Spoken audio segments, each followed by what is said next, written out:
아합은 미가야 선지자가 전한 하나님의 말씀, 예언의 말씀을 무시했습니다. 이 전쟁이 하나님이 기뻐하지 않는 전쟁이란 사실을 분명하게 들었음에도 불구하고 미가야 선지자의 말을 무시하고 오히려 미가야 선지자를 가두었지요. 이는 하나님을 무시한 것이며 하나님의 말씀을 경멸한 것과 동일한 행동이 됩니다. 이렇게 하나님의 말씀을 무시하고 미가야 선지자를 가둔 아합은 이제 유다의 여호사밧 왕과 연합군을 형성해서 길르앗 라못으로 출정합니다. 오늘 그 전쟁과 관련된 내용입니다. 29절 함께 보겠습니다. 29절 함께 읽습니다. 시작. 이스라엘 왕과 유다의 여호사밧 왕이 길르앗 라못으로 올라가니라. 자, 우리는 여기서 두 가지의 참 안타까운 모습을 보죠. 첫 번째는 하나님의 뜻을 거절한 아합 왕의 어리석음을 봅니다. 그리고 두 번째는 하나님의 뜻을 분별하지 못하고 이 전쟁에 출정한 여호사밧 왕의 참으로 안타까운 모습도 보게 됩니다. 자, 남유다의 여호사밧 왕, 그는 분명히 미가야 선지자가 전한 예언의 말씀을 들었습니다. 그리고 미가야 선지자를 향해서 외쳤던 아합 왕의 분노 섞인 참으로 어리석은 말도 들었습니다. 그리고 거짓 선지자였던 시드기야가 이 미가야 선지자의 뺨을 때리면서 했던 모습도 보았죠. 그리고 아합 왕이 이 미가야 선지자를 함부로 가두는 모습까지도 다 보았습니다. 그런데도 이 여호사밧 왕은 아합 왕과 함께 연합군을 형성했고 길르앗 라못으로 전쟁을 위해 출정했습니다. 사실 이 여호사밧 왕은 미가야 선지자가 전한 이 예언의 말씀을 들었을 때 이미 이 전쟁에 참여하지 않기로 결심했어야 해요. 그런데도 결국은 분별력을 잃어버리고 전쟁에 참여했지요.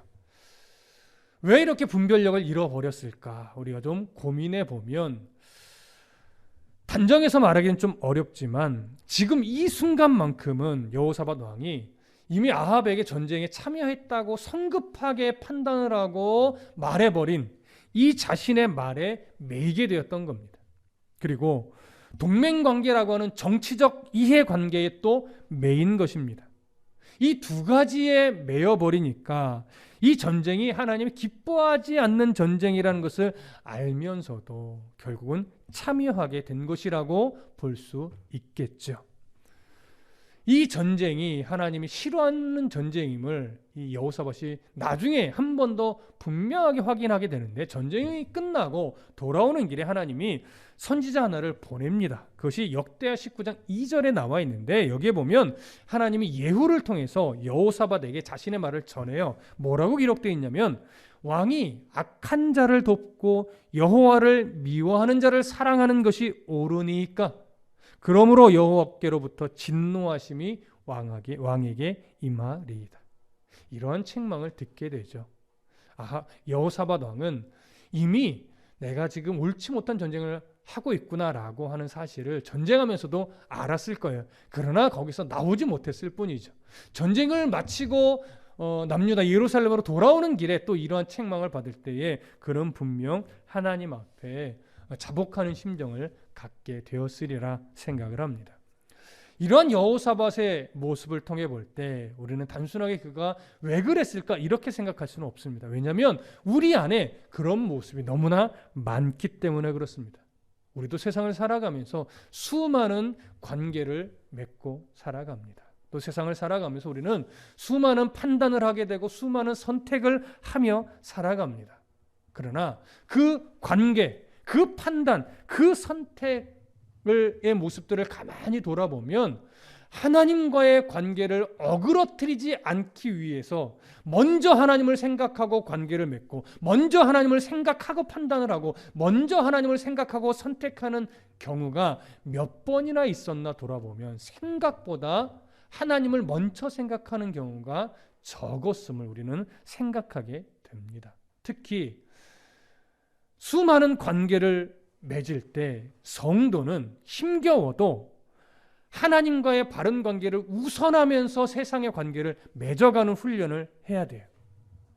도덕과 윤리를 넘어서 하나님과의 이 관계, 하나님의 뜻, 이것을 거스르지 않는 범주 안에서 관계를 맺어가야 되고 그 관계를 유지해 가야 합니다. 그래야만 하나님과의 관계가 어그러지지 않을 수 있고 세상의 관계 때문에 하나님을 놓치는 일이 발생하지 않을 수 있기 때문에 그렇습니다. 그런데 이 우선순위를 놓치면 결국은 세상의 관계를 쫓다가 세상의 관계를 붙잡으려 하다가 하나님과의 관계가 어그러지고 하나님과의 관계가 더 멀어져서 돌고 돌고 돌아 많은 것을 잃어버린 후에 하나님을 찾는 경우가 참 많기 때문에 그렇습니다.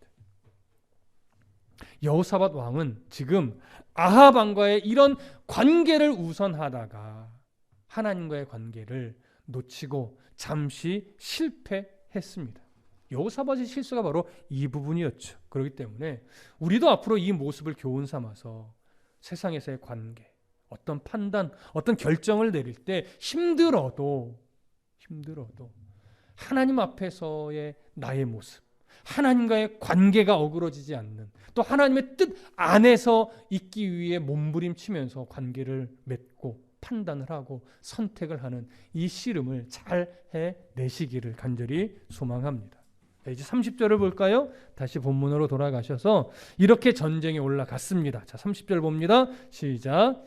이스라엘의 왕이 여호사밧에게 이르되 나는 변장하고 전쟁터로 들어가려 하노니 당신은 왕복을 입으소서 하고 이스라엘의 왕이 변장하고 전쟁터로 들어가니라. 자, 지금 이 구절은 드디어 전쟁터로 출정하는 모습이죠. 그런데 아합 왕이 여호사밧 왕에게 좀 이상한 말을 해요. 뭐라고 하냐면 나는 변장하고 전쟁터로 들어가려고 합니다. 그러니 당신은 그냥 왕복을 입고 가시옵소서. 이렇게 이야기를 한 거죠. 자, 아합 왕이 변장하겠다는 것은 어떤 의미냐면 일반 병사 내지는 그냥 장교 정도의 군복을 입겠다는 얘기예요. 자신은. 그러니까 아마도 장교 정도의 옷을 입지 않았을까 이렇게 생각을 하게 되는데 당시 왕들은요 좀 튀더라도 왕복을 입고 전쟁에 출정을 합니다. 왜냐하면 당시 왕들은요 그 왕복을 입고 당당하게 이 전쟁에 참여할 때 군사들이 그 왕을 보면서 사기를 충천해요. 그래서 적들의 눈에 확 띈다 할지라도 왕은 최대한 화려하고 왕은 최대한 멋있게 또 당당하게 왕복을 입고 전쟁터에 출정을 하는 겁니다. 그래서 쉽게 표적이 될 것을 알면서도 왕복을 입고 출정하는 이유가 여기에 있습니다. 그런데 아합은 지금 여호사밧 왕에게 뭐라고 말해요? 당신은 왕복을 입으십시오. 하지만 저는 변장하고 가겠습니다. 이렇게 얘기를 하죠. 아합 왕이 왜 변장을 하고 간 걸까요? 아마도 미가야 선지자의 말을 듣고 분노하면서 그를 가두기는 했지만 마음 한편에 그의 말을 무시할 수는 없었던 거예요. 어찌 보면 마음 한쪽에는 미가야의 말이 하나님의 뜻이지 않을까? 정말 그렇게 되지 않을까? 이런 생각을 하게 되는 거죠. 그것이 하나님의 뜻일 거라는 생각을 하면서도 믿음으로 반응할 수 없었던 거예요. 왜요? 하나님과의 관계가 우선되지 않고 자기의 욕심이 더 우선되어 있었기 때문에 이것이 사람이 가지고 있는 욕심의 무서움입니다. 죄성의 무서움이죠.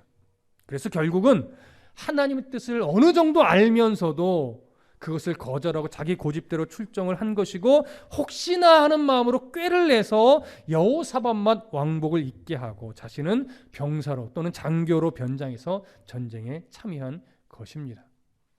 과연 이 전쟁이 어떻게 흘러갈까 보시죠. 31절부터 33절 함께 읽겠습니다. 시작. 아람 왕이 그의 병거의 지휘관 32명에게 명령하여 이르기를 너희는 작은 자나 큰 자와 더불어 싸우지 말고 오직 이스라엘 왕과 싸우라 한지라. 병거의 지휘관들이 여호사밧을 보고 그들이 이르되 이가 틀림없이 이스라엘의 왕이라 하고 돌이켜 그와 싸우려 한즉 여호사밧이 소리를 지르는지라. 병거의 지휘관들이 그가 이스라엘의 왕이 아님을 보고 쫓기를 그치고 돌이켰더라. 자, 아람의 왕은요 이 전쟁터에 출정을 하면서 지휘관들에게 뭐라고 얘기했냐면 너희들은 싸우긴 싸우지만 일반 군사나 일반 장교와 싸우느라고 온 힘을 빼지 마라. 싸우는 중에 누구만 찾냐면 아합 왕만 찾아라. 그리고 속히 그 아합 왕을 죽여라. 이렇게 얘기를 한 거예요. 왜 이런 명령을 내리냐면 당시 전쟁의 중요한 특징 중에 하나는 왕이 죽으면요 전쟁이 거의 끝나게 돼요. 이것이 당시 전쟁의 아주 중요한 특징이었어요. 그래서 아람 왕의 이 지휘관들은 왕복 입은 자가 어딘가 그것만 살피고 그쪽을 향해서 달려가면서 전쟁을 치르게 되었죠. 그러다가 그렇게 살펴보다가 정말 왕복 입은 한 사람을 발견하고 뒤쫓았습니다. 하지만 그는 아합 왕이 아니라 여호사밧 왕이었죠. 그래서 여호사밧 왕은 자기를 향해 돌진해오는 아람의 군사들을 보고서 너무 놀랐어요. 그래서 오늘 성경은 뭐라고 말하냐면 소리를 질러댔다 이렇게 얘기를 합니다. 자, 뭐라고 소리를 질러댔는지는 정확하게 알 수 없지요. 그러나 이 소리로 인해서 목숨을 건지게 됩니다. 어떻게 보면 참 우연이다, 다행이다 이렇게 말할 수 있는데 결코 여호사밧 왕이 목숨을 구한 것은 우연이 아닙니다. 병행구절인 역대하 18장 31절에 보면 뭐라고 기록하고 있냐면 병거의 지휘관들이 여호사밧을 보고 이르되 이가 이스라엘 왕이라 하고 돌아서 그와 싸우려 한즉 여호사밧이 소리를 지르매 여호와께서 그를 도우시며 하나님이 그를 감동시키사 그를 떠나가게 하신지라 이렇게 얘기를 해요. 여러분 지금 아주 엄청난 전쟁 중이에요. 이때 여호사밧이 나는 왕이 아니다, 이스라엘 왕이 아니다 외친다고 해서 정말 아니네 하고 쉽게 살려두지 않아요. 일단 죽이고 보죠. 그리고 그렇게 막 판단을 내린 여유가 없습니다. 죽고 나서 정말 아합 왕이 이렇게 판단하는 건 좀 가능성이 있어도 죽이기 전에 아합 왕인가 아닌가 판단하고 아니네 하고 돌아서고 이럴 수 없어요. 하지만 이때 하나님이 그 뒤쫓았던 아람의 군사들의 마음에 감동을 주셔서 빨리 판단하고 빨리 죽이지 않으려고 하는 마음을 갖게 하신 것으로 우리가 여길 수 있는 거죠. 그래서 여호사밧이 목숨을 건진 것은 절대로 그의 비명 때문에 다행으로 우연이 된 것이 아니라 하나님이 그를 지키신 결과입니다. 어쩌면 그가 외친 소리는 단순한 비명 소리일 수도 있겠지만 그 순간에 그가 하나님의 도움을 구했을 수도 있습니다.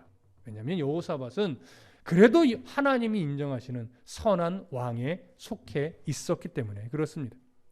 하나님은 여호사밧의 외침을 들으셨고 그를 구한 것으로 보아도 무방하리라 생각을 합니다. 자, 오늘 본문은 결과적으로 병거의 지휘관들이 여호사밧을 보고 아합 왕이 아님을 확인하고 쫓기를 그쳤습니다. 분명히 아람의 군사들과 아람의 지휘관들은 이미 이스라엘과 이전에 전쟁을 연합군을 형성해서 함께 전쟁에 참여한 적도 있었고 또 여러 동맹관계에 있기도 했었기 때문에 아합 왕의 얼굴을 알고 있었던 것으로 여겨져요. 그래서 여호사밧 왕을 보고 나서 아합이 아니구나 이렇게 알 수 있었던 것이죠. 자, 이제 이렇게 해서 돌아섰지만 과연 아합이 죽지 않고 살 수 있었는가 조금 더 보겠습니다. 34절과 35절 함께 읽겠습니다. 시작. 한 사람이 무심코 활을 당겨 이스라엘 왕의 갑옷 솔기를 마친지라. 왕이 그 병거 모으는 자에게 이르되 내가 부상하였으니 네 손을 돌려 내가 전쟁터에서 나가게 하라 하였으나 이날에 전쟁이 맹렬하였으므로 왕이 병거 가운데에 붙들려 서서 아람 사람을 막다가 저녁에 이르러 죽었는데 상처에 피가 흘러 병거 바닥에 고였더라. 자, 여기 보면 아람의 한 군사가 그냥 무심코 활을 당겨 쐈는데 그 화살이 아합의 갑옷 솔기를 맞췄다고 합니다.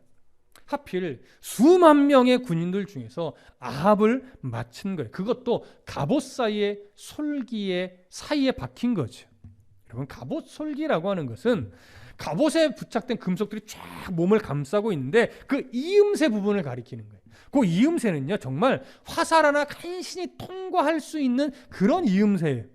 근데 기가 막히게 화살이 그 이음새 사이를 뚫고 지나가서 아합 왕에게 부상을 입힌 거죠.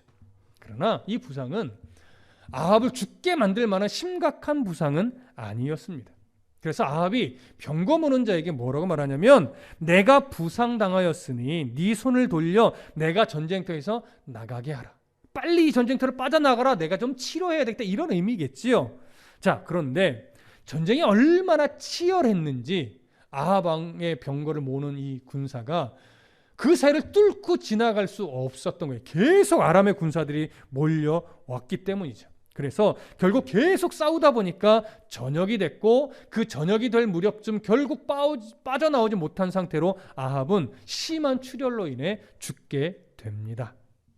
어떻게 보면 참 운이 없다라고 말할 수 있겠지만 이 또한 운이 아니라 하나님의 형벌로 죽게 된 것이죠. 그래서 34절에 기록된 무심코라고 하는 이 표현은 사람의 입장에서 보면 우연이다라고 말할 수 있으나 이 표현에는 하나님의 말씀을 업신여길 수는 있으나 하나님의 말씀을 무효화시킬 수는 없다는 사실을 분명하게 보여주는 표현이 무심코라고 하는 표현 안에 담긴 의미가 됩니다. 이렇게 미가야 선지자를 통해서 전한 선포한 하나님의 말씀은 아합 왕의 죽음으로 성취되었습니다. 자, 이제 그가 죽고 나서 전쟁이 어떻게 흘러가나 보시죠. 36절 함께 봅니다. 36절 시작. 해가 진녘에 진중에서 외치는 소리가 있어 이르되 각기 성읍으로 또는 각기 본향으로 가라 하였더라. 자, 여기 언급된 진중에서 외치는 소리가 있었다고 하죠. 여러분, 진중에서 외치는 소리 무엇이겠습니까? 바로 아합 왕의 죽음을 알리는 소리일 겁니다. 길르앗 라못을 빼앗고자 벌인 이 원정에서, 이 전쟁에서 북이스라엘과 남유다의 연합군은 아람에게 패배한 것입니다.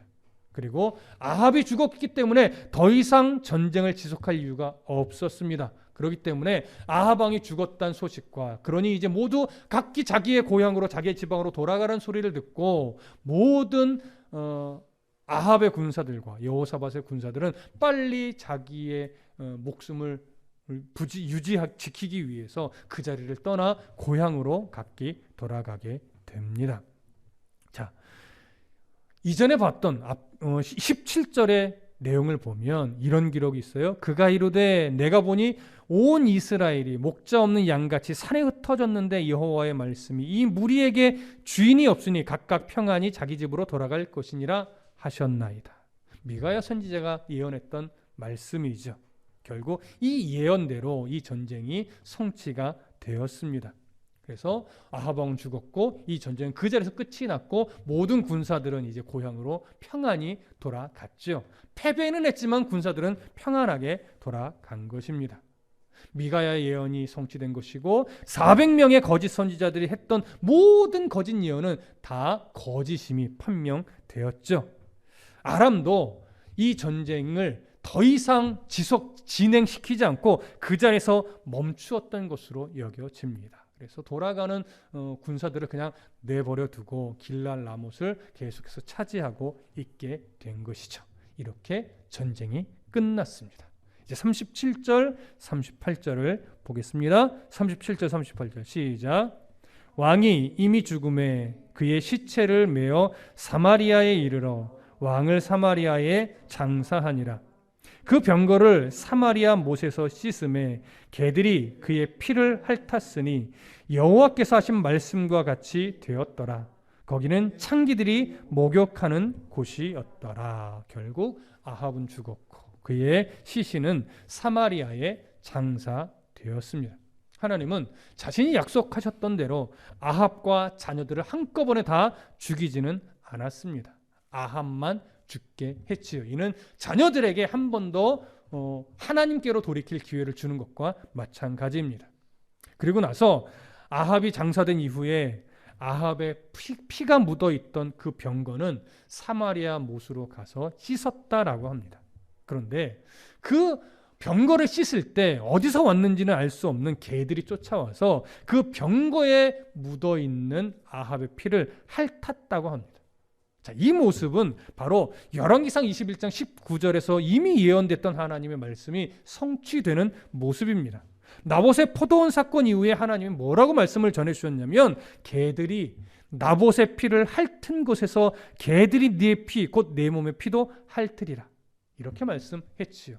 바로 이 하나님의 말씀이 버려지지 않고 지금 그대로 또 성취된 것입니다. 그런데 이렇게 표현하고 나서 38절 끄트머리에 보면 아합의 피를 개들이 핥았던 장소에 대해서 뭐라고 부연해서 한 가지 더 말하냐면 거기는 창기들이 목욕하는 곳이었더라.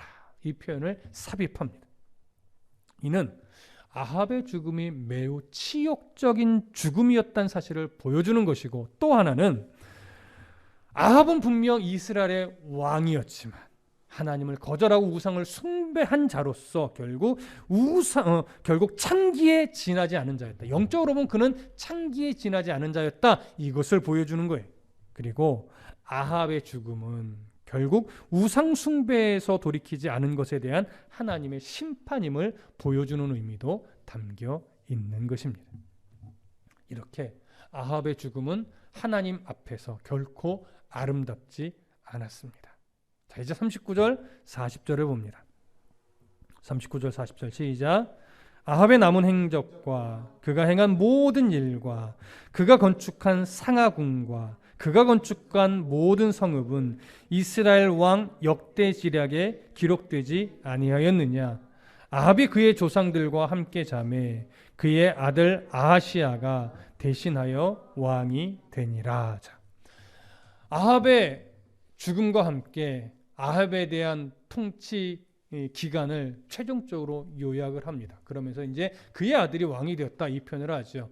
그의 아들 아하시야에 대해서는 이제 다음 시간에 다루게 될 거고요. 오늘 39절을 보면 이스라엘 왕 역대 지략에 기록된 아합의 통치 행적에 대해서 뭐라고 요약 정리하냐면 성경이 이렇게 말하죠. 그의 행적과 그가 행한 모든 일과 그가 건축한 상하궁과 그가 건축한 모든 성읍은 이스라엘 왕 역대지략에 기록되지 아니하였느냐 이렇게 말합니다. 잘 보시면 아합의 통치가 요약 정리되는 이 표현 안에 하나님을 위해 행한 흔적이 하나도 없음을 보게 됩니다. 그죠? 자신의 우상숭배적 통치 흔적, 그리고 욕심의 결과물들, 그가 소유했던 사치품들, 그것에 대한 기록이 전부예요. 그러니 잘 보십시오. 모든 것을 가진 자였던 것처럼 보인 아합은 결국 그의 인생의 끄트머리에 딱 가보니까 하나님이 기뻐할 만한 흔적은 하나도 남기지 못했던 참으로 불행한 인생이었음을 오늘 39절은 우리들에게 보여주는 겁니다. 여러분, 많은 것을 소유하며 인생을 살아가는 것이 중요한 것처럼 보일지 모르나 그건 속는 겁니다. 우리의 인생이 참으로 의미 있고 가치가 있으려면 무엇을 소유했느냐 보다 하나님이 기뻐할 만한 흔적을 얼마나 남기고 살았느냐, 여러분, 이것이 더욱더 중요한 것입니다. 여러분, 이 사실을 믿음으로 아멘하여 받으실 수 있어야 합니다. 우리는 지금 어떤 인생의 흔적을 남기며 살아가고 있습니까? 스스로에게 물어보셔야 됩니다. 이 말은 종교적 업적을 많이 남기라는 이야기가 절대 아니에요. 그것이 아니라 여러분, 하나님을 마음에 심고 모든 말과 행실에 또 세상에 살아가는 모든 관계에, 앞에서도 언급했지만 관계에서, 판단에서, 선택에서 그 모든 인생의 일상의 우선순위를 하나님의 마음에, 하나님의 가치에 내가 얼마나 두고 살아가는가, 그것을 말하는 겁니다. 그러다 보면 그냥 일생이 하나님과 동행하는 흔적이 되는 것이고, 그러다 보면 때로는 종교적으로 어떤 업적처럼 보이는 것이 남을 수도 있는 것이죠.